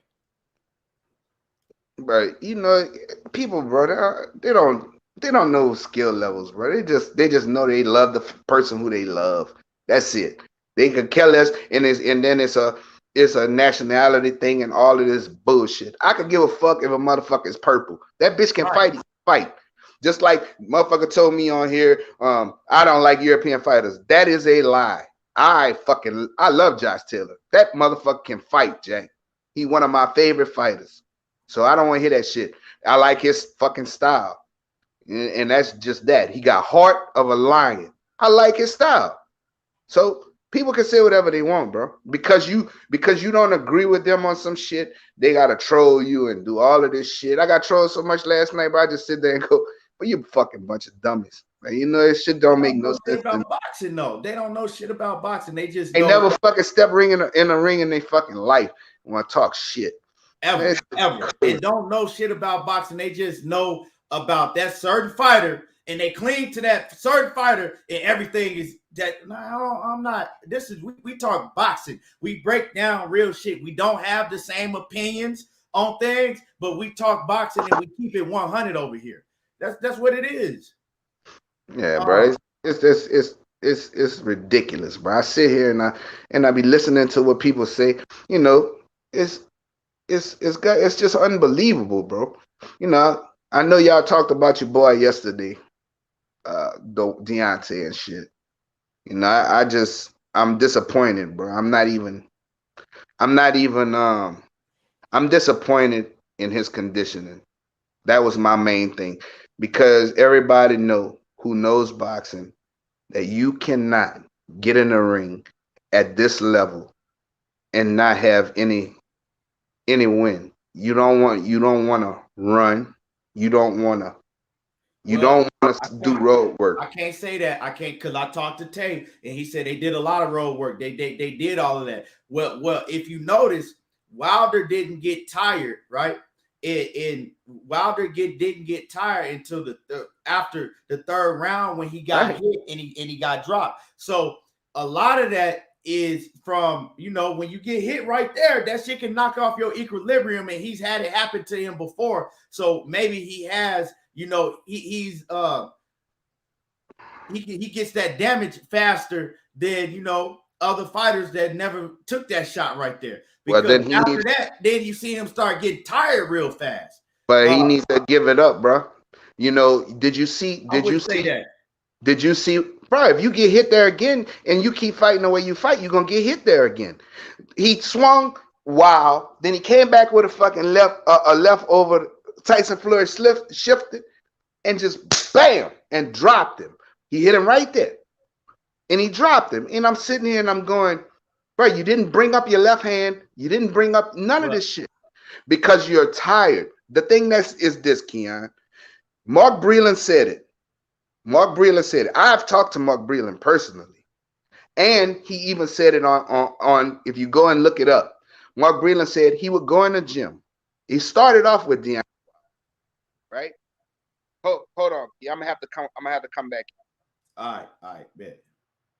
But yeah, so my take on that is that, my main thing that Wilder needs to work on is defense.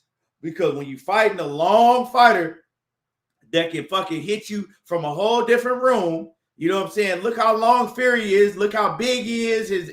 When you're fighting a fighter like that, you can't put your arms straight out and just pull back. You need to learn how to slip under punches. You need to learn how to roll with punches and parry punches off with your elbows and shit. You need to learn certain things. And so, he work on that and learn how to do those things. It's going to be dangerous. It's going to be dangerous. So my main thing was defense and footwork. Footwork, you got to move off and give him angles and shit. Slide out the back door. So, it is what it is.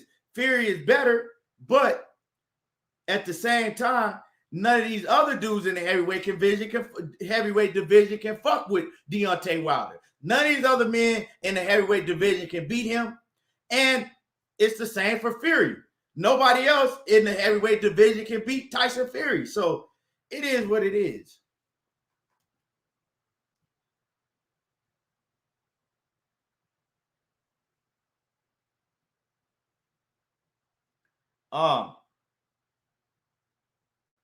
Randall Bivens, I really do think Wilder is better under Malik, because you've seen when he did stick to the game plan that Malik Scott gave him, right?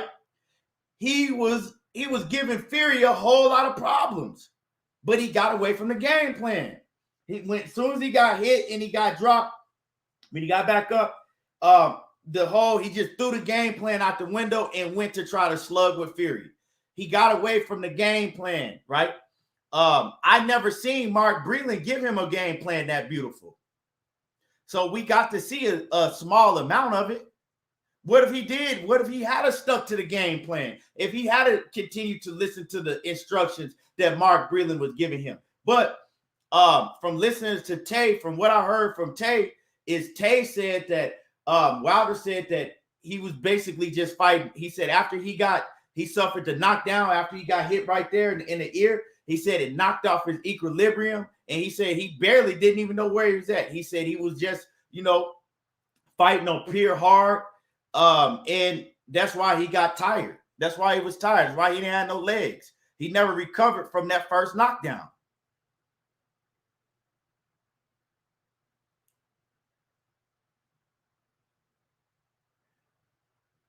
Randall Bivens says, I was never impressed with Breland as a fighter nor a trainer. I wasn't either. He was a great amateur, but he wasn't that good of a professional fighter.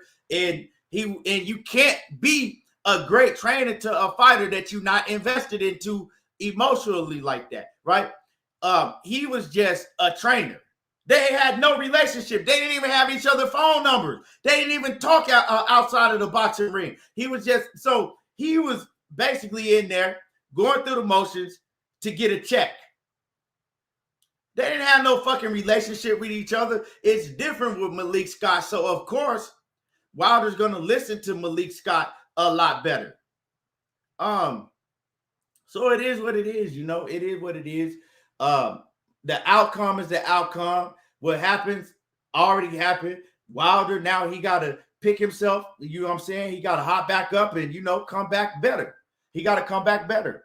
But like I said, the main thing that I would say they need to focus on is all defense and footwork. I would take 8 straight months and I wouldn't even worry about throwing punches and all. I'm just practicing on defense. I'm sparring with dudes. I'm practicing on defense. 8 straight months. All defense.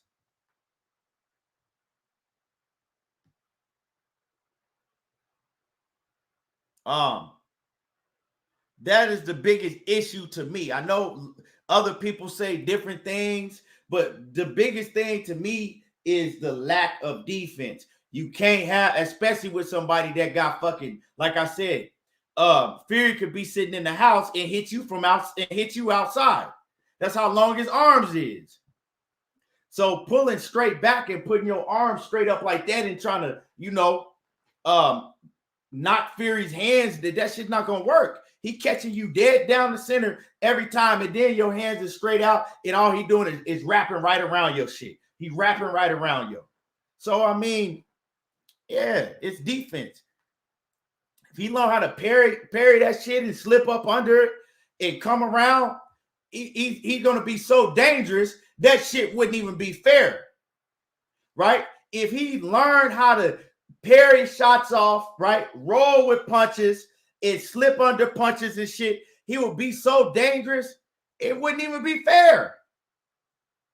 Imagine Wilder with good defensive skills and just keeping what he got. It wouldn't even be fair. It'll be unfair.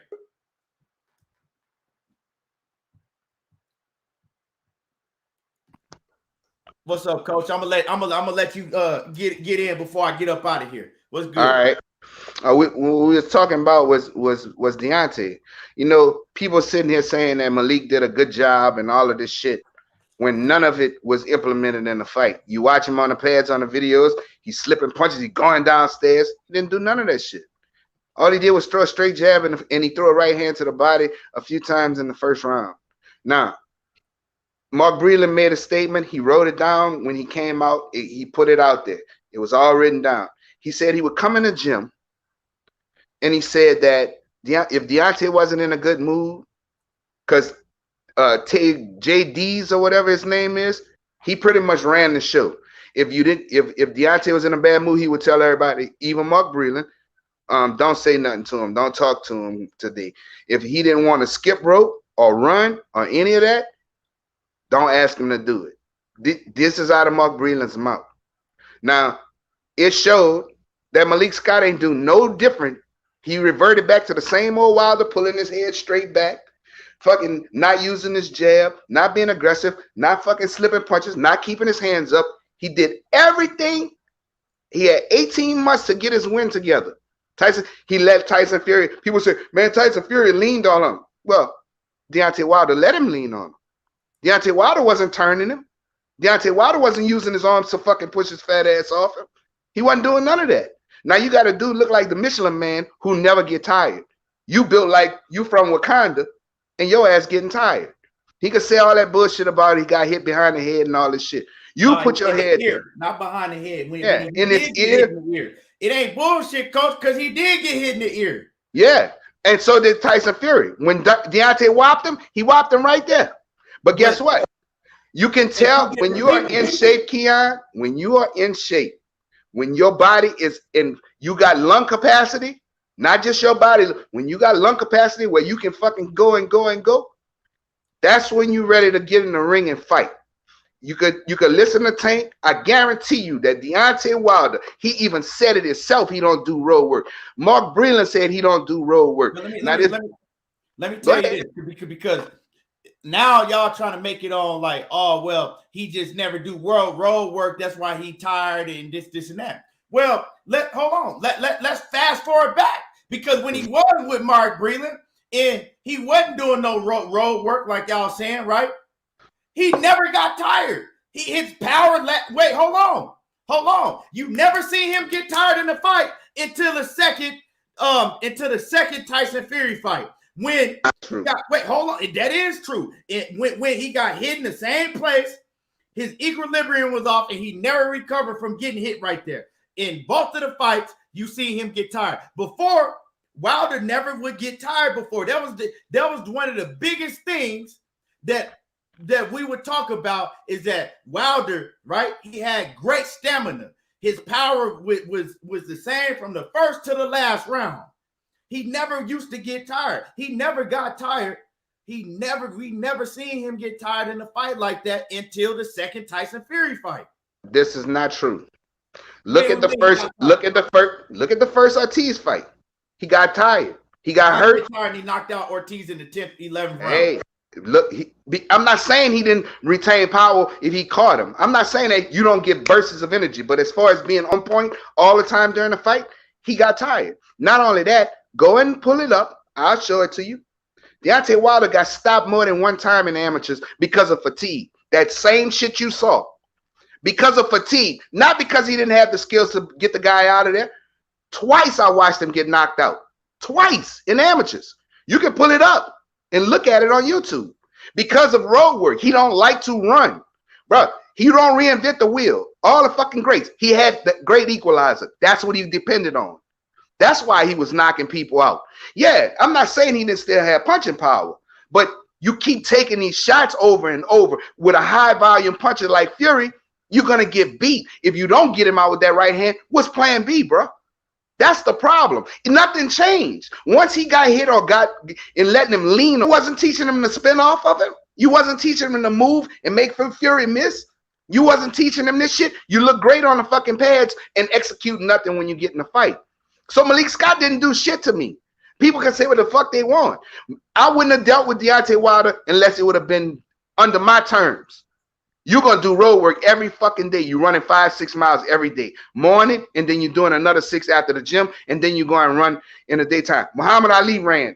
Tyson ran. All the greats ran, bro. You don't come in here out of your own mouth say you don't do road work, you get in the pool. This is out of his own mouth. Well, but when he was saying that, we had never seen him get tired before, really. You know what I'm saying? Because he was knocking motherfuckers out early, kid. No, he wasn't. He had fights to where he went in the later rounds and knocked them out late. Who he knocked out? He knocked out his first fucking 20, 25 fights. He was flushing them dudes. I ain't talking. He had fights to where he was knocking out dudes late and he wouldn't get tired. Now, I can't sit up here and say that he didn't do no road work for this fight, because I don't give a fuck what Mark Breland said, because Mark Breland wasn't in that camp. So I can't say that he didn't do no road work for this fight. If Tay and his team said they did road work, well, they did road work. I don't know how much. I would have to get on here and I would have to ask Tay Jones that was in the camp. How much did y'all run? How much? Yeah. Because I agree with you. You need to be doing road work. You're not gonna be feeling. Tyson Fury got knocked down twice. His body language didn't turn into shit because he was in condition as far as his lung capacity. Him being able to fucking go and go and go. You never see Tyson Fury. He built like a Michelin man, and he's got more fucking win than you. Come on, man. You didn't learn your lesson, bro. You didn't learn your lesson. This ain't, like I said, in amateurs, bro. Go after we get off, go to YouTube and watch it. And watch. I done watched it twice. More than one fight, he done got stopped because of fatigue. The same shit you saw, bro. A fighter can have less skills than you, but if he can outlast you, and he know at some point in this fight, motherfucker, you gonna start breathing, and that's when I'm gonna take my shot at beating your ass. So coach, you got a track and field coach, right? That's his strength and conditioning trainer, track and field coach. You mean to tell me he ain't running? Bro, he obviously not fucking doing road work as far as running miles. A track and field coach do sprints. They do fucking sprints. Running miles, bro. You got to pound that fucking pavement. Floyd Mayweather did it. Floyd Mayweather just leave a fucking club, right? Leave the club and just take off fucking running. At 2 in the morning, just fucking take off running, bro. But Noah Hopkins fucking ran forever. That's why he maintained 160 for so long. Bro, you have to put in the road work. If you don't, I had an example yesterday. I told Money. I had a fighter. He thought he was in shape. Soon as I sent him through a regime because he wasn't fucking running, doing road work. I sent him through fucking 2 things before we got him in that sparring. He got fucking tired, got over his front knee. I said, get from over your front knee, you're going to get caught. Soon as I said it, motherfucker uppercutted him, dropped him. Because of road work. You have to do it. Hold on. You keep on cooking. Keep on cooking. Yeah. You have to do road work, bro. That shit is, he's not running miles. Fury run miles, bro. People can say whatever they want. He a fat motherfucker, but that motherfucker can fight and he in shape. His body might not say it because of the fucking flab, but that motherfucker stay in shape. People don't get it, man. I'm disappointed. Nothing looked different with Malik. Nothing. Soon as he fucking got tired, game plan out the door. Game plan out the door. And you gotta fucking run, man. Game plan went clean out the door, reverted back to the same person. So that's why I said, was it Mark Breland or was it Deontay Wilder? Was it him or Deontay? If a motherfucker gonna bow down to you, at all points because you the boss and you're not gonna follow instruction, there's no need for me to train you. What I saw that I think that like I said, I think that Malik Scott did a great job. It's up to Deontay Wilder to implement the game plan and stick to the game plan. When he was listening to, we only seen a very small amount of it, right? But when he was listening to Malik Scott, he was giving Fury problems, right? So you telling me right now, huh? He stopped doing it. Okay, so think about this, Keith. So you telling me an Olympic gold medalist, motherfucker who was a world champion, he couldn't bust a grape because he knocked the motherfuckers out, but he couldn't bust a grape as far as standing up to people because he was so skinny for the weight class he was in. A motherfucker who been around boxing since he was a child. Deontay Wilder got in this shit late in the game. You telling me a motherfucker wasn't teaching you what you were supposed to know? Mark Breland, who resume fucking eclipsed fucking anything Malik Scott ever did? Who trained other fighters who he brought down here. That's why I interviewed him. Down here, his fucking fighters that listen, the motherfuckers whooping ass right now. Who he got? He got a couple of young dudes that's coming up right now. I mean, they moving up right now. They young in the game. Wilder was the heavyweight champion for 5 years. And nobody's saying that. I'm not saying that. I'm not saying that. Who else have he had that did what Wilder did? But they moving towards that. Key, I'm not saying that he got a slew. I'm not saying he got a slew of fighters that's world champions. I'm not saying that. But who got more experience, Mark Breland or Malik Scott? You answer that question. Yes, it does matter, bro. What other fighter has Mark Breland? What other fighter has Mark Breland done anything with? Name me one. Name me one Malik Scott did with something with. Name me one. Training.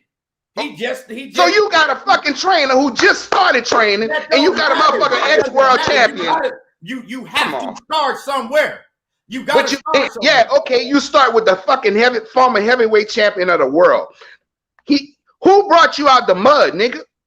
Who brought you out the mud? Between them, that's that person. And guess what? And I'm not saying. And Wilder. You got it. I wasn't there, coach. Hey, and you right, Keith.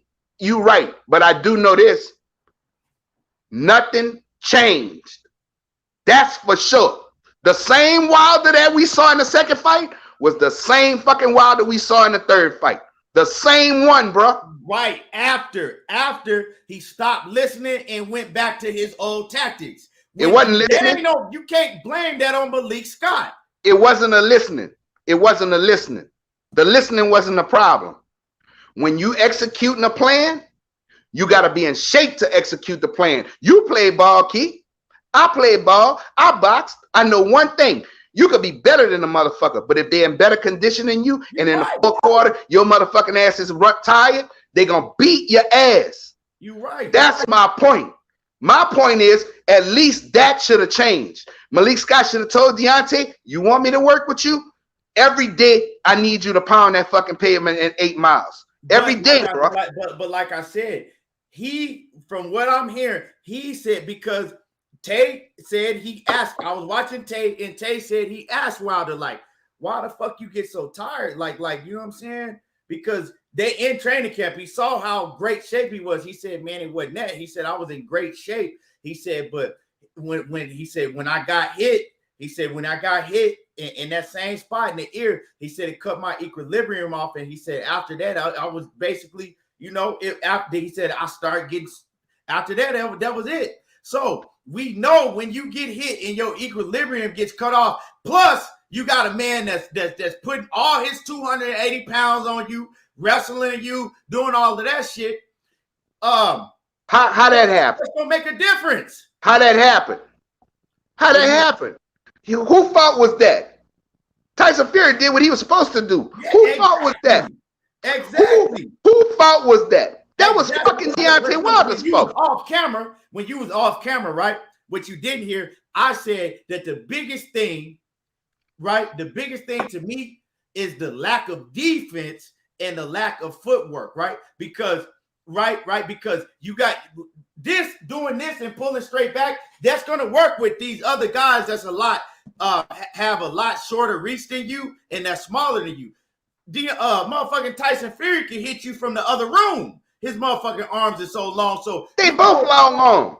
They both got long fucking arms. Fury longer than him. So he can't pull back like that against Fury because Fury's still gonna catch him, right? Right. So my whole thing, what I said, my biggest thing was the lack of defense, right? You should work on defense. So my whole thing is working. If he learns how to parry punches, right? Parry punches, roll with punches, slip underneath, and do all of that, and then some footwork to hit them angles, to go up under the back door, hit the angle. That's my main thing, right?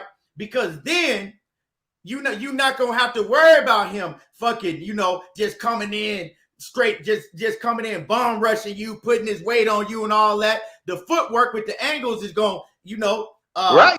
Yeah, right. It's gonna stop that, right? Right. And then he's not gonna be able to just go in and just throw straight down the middle, because now you parrying shots, you might slip under some, you coming back. Now he got to worry about what you're doing, because with your defense, you create offense. So my main thing is, when you don't have no defense at all, when you're fighting a fighter like Tyson Fury, where you can't just pull straight back and get out of the reach of him, that don't work with Tyson Fury. You know what I'm saying? He's too long. You can't do that. Now that'll work against Andrew Ruiz or Luis Ortiz or all these other guys that you can pull straight back, because now they out of your range. Tyson Fury's still right there. You know what I'm saying? Even if he get out of your range, all you got to do is take a little step and he right back in range. So it's a bad stylistic matchup for Deontay Wilder with the defense that he has. Bruh, you know when fatigue set in a boxing ring, your brain, you're not gonna think.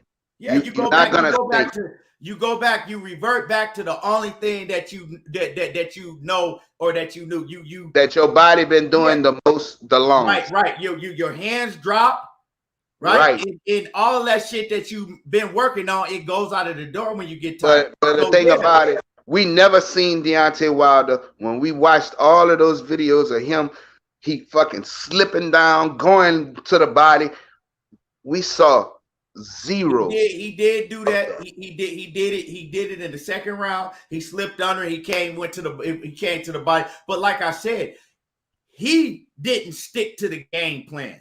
For Because whatever reason, it was because of whatever reason, he did not stick to the game plan. We can't shit on Malik Scott and say that Malik didn't teach him nothing and this. He didn't stick to the game plan. Now, ultimately, right, Coach, and I know you're gonna have to agree with me, right? Mm-hmm. But because of the way that the arbitration, the arbitration played out and the way that the heavyweight division is, he didn't have a chance to do this. But ultimately, when you're working with a new coach and you're working on, things that you haven't done in years, you want 2 tune-up fights to basically get in there, try it out in real action, not sparring, try it out in real action, right?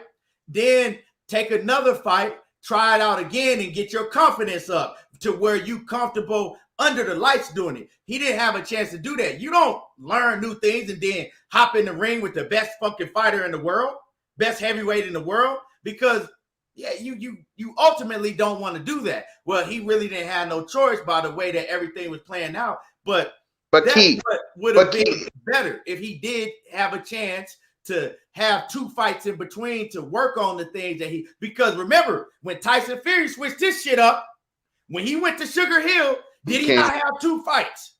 He had 2 fights before he got in there with Wilder.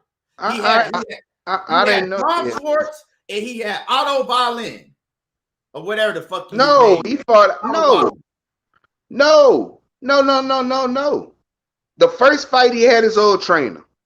The second fight he got with Sugar Hill. And the third fight he got with Sugar Hill. He didn't fight in between that first and that second fight. No, sir. He fought Wilder in the first fight.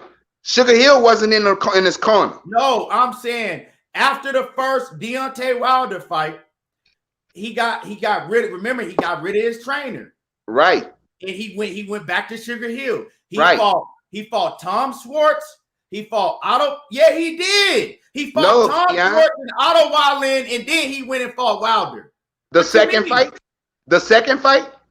Before the second fight, he fought No, sir. Tom Schwartz. The first fight? No, sir. First fight, he had Schwartz in his corner. He had the dude from the UK. The second fight, he put Sugar Hill in his corner. In the third fight, he put Sugar Hill. He only been with Sugar Hill the last 2 fights. Wait, hold on. So you're gonna tell me that Tyson Fury didn't have no fights in between the Deontay Wilder fight where he had a different coach? No, sir. He fought Otto Wilder before he fought Wilder. He didn't. He fought Wilder. He had already fought Wilder once. Then he fought Otto Wilder and he fought Tom Schwartz. What you talking about? Look it up because I don't think it's right. I was at the fight. I was at the first Wilder Fury fight. I was at them fights. Come on. I could be wrong, but I thought he fought Wilder 3 straight times. Bro. Look. I could be wrong. Deontay Wilder. Then he fought Tom Schwartz. He fought Otto Violin, and then he fought Deontay Wilder again. Okay. He had 2 fights in between. Yeah, you're right. That's what I'm saying. So ultimately, when you're working on new things that you haven't done in a long time, you want to have a couple fights in between to get, to assess yourself to the new things that you're doing. But he didn't have a chance to do that. But it is. Wait. But you see this. He fought Tom Schwartz. He wasn't in Sugar Hill camp then. He wasn't in Sugar Hill. His trainer wasn't Sugar Hill when he fought Otto Wilder and Schwartz. Sugar Hill wasn't his trainer. Sugar Hill was not his trainer, bro. Sugar Hill came for that second fight. But you gotta start working with Sugar Hill. Sugar Hill was working for the second Wilder fight. Yeah. No, before that, he started working with Sugar Hill. But y'all gotta understand, bro. He been work. He used to work with Emmanuel Stewart. People don't know that Tyson Fury was been in the crunk gym. Yeah, I know that. He began, but he got away from that crunk style. Right. But he was with Tom Schwartz for that Otto Wilder in that Otto Wilder and Tom Schwartz fight. He was with his old trainer, bro. He didn't get with Sugar Hill until that second Wilder fight, bro. I'm telling you.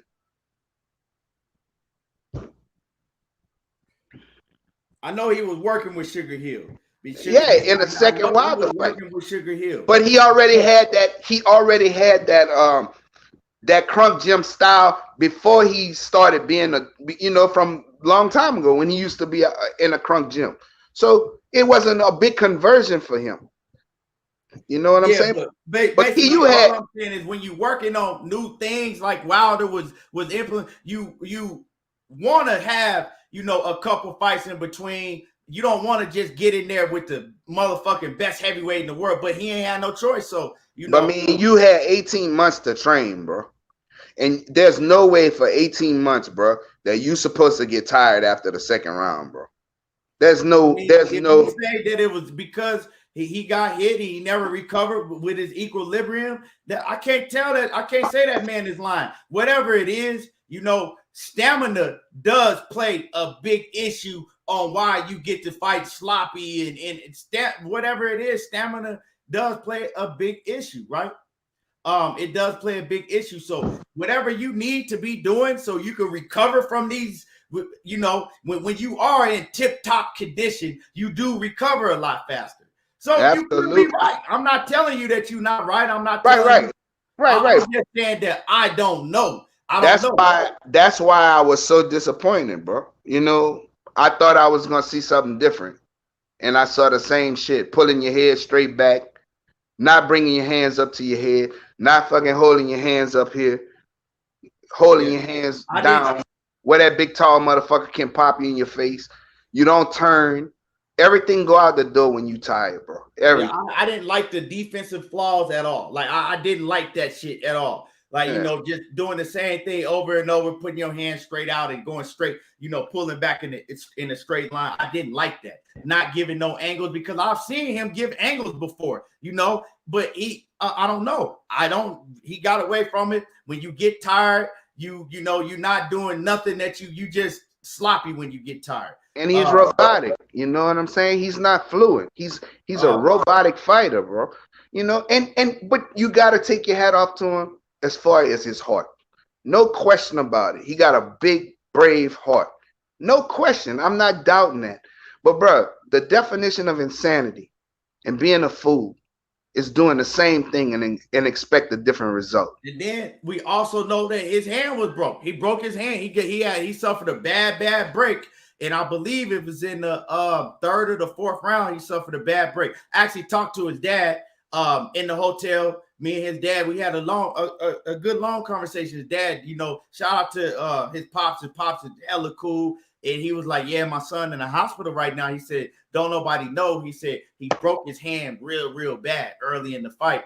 And I'm not making no excuse, and that is no excuse, but he fought through all of that. Broken hand, got knocked down, got back up, got hit with big shots. So, we got to give him his credit. Ain't nobody else in the heavyweight doing shit like that, besides him and Tyson Fury. So, give him his credit. He needs to work on, of course, your stamina always. You need to work on defense and footwork, getting those angles right. Other than that, that's up to him. That's up to him to get in his bag, realize that what he needs to continue to work on and continue to get better. He needs to take some time off. That's what he needs to do. Dave Rivera, what the fuck excuses have I gave? Have you heard me give any excuses, coach? No. Didn't I just say what he needs to work on? Yeah. The fuck is you talking about? Popping in the fucking chat, I know. Oh, all I hear is a lot of excuses. Fuck is you talking about? Hey, bro, ain't nobody taking nothing from Tyson Fury. Fucking Tyson Fury, a bad motherfucker. Right. That's a bad motherfucker. In the world. When you see a big old 6'9" motherfucker with fucking love handles that can move and fucking don't get tired and constantly throwing fucking punches, that's a bad motherfucker, bro. Ain't no question. He's more talented, and he's more talented than Deontay Wilder as far as boxing goes. Now, Deontay probably fucking beat him in basketball, but he ain't fucking with that dude in boxing. Look, he proved that he's the best heavyweight in the world. He been boxing his whole life since he's probably about 5-6 years old, and yeah, he's more. He has a much better arsenal boxing than Wilder do. He proved he is better, and that's just what it is. That dude's a bad motherfucker, bro. That's it. But man, we've been on here for almost 2 hours. Let me get your last words, coach, and we're gonna. Man, I appreciate being on the show, bro. Appreciate I always have a good time, bro. But I just wish people fucking You know, I wish more people, even the Canelo super fans. I mean, I'm a Canelo fan. I'm not a Canelo super fan because when a fighter, it could be Errol Spence, it could be Terrence, it could be anybody. If they're not moving the right way, as far as I'm concerned, and making the best fights that the people want to see, then I got a problem with it. You know, I got a problem with Jamal Charlo right now because he could fight Boo Boo. You know what I'm saying? I got a problem with that shit. So it could be whoever. Yeah, I don't care who it is. If Errol was moving like that, I'd be mad at him too. But he's not. He's a throwback fighter. So, you know, it is what it is, bro. And I appreciate you having me on, bro. It's always a pleasure. You already know. You already know. Appreciate you, Coach. And like I said, if you ain't hit the like button, make sure that you smash the like button. We you know, a great show. And once again, you already know you welcome on anytime, Coach. All right, brother. Appreciate you. Appreciate you. Peace. And salute to everybody in the chat that came through. Make sure that you hit that like button. And y'all already know how I do it. Till next time, we up out of here. There you go, talking that boxing again. And I'm gone.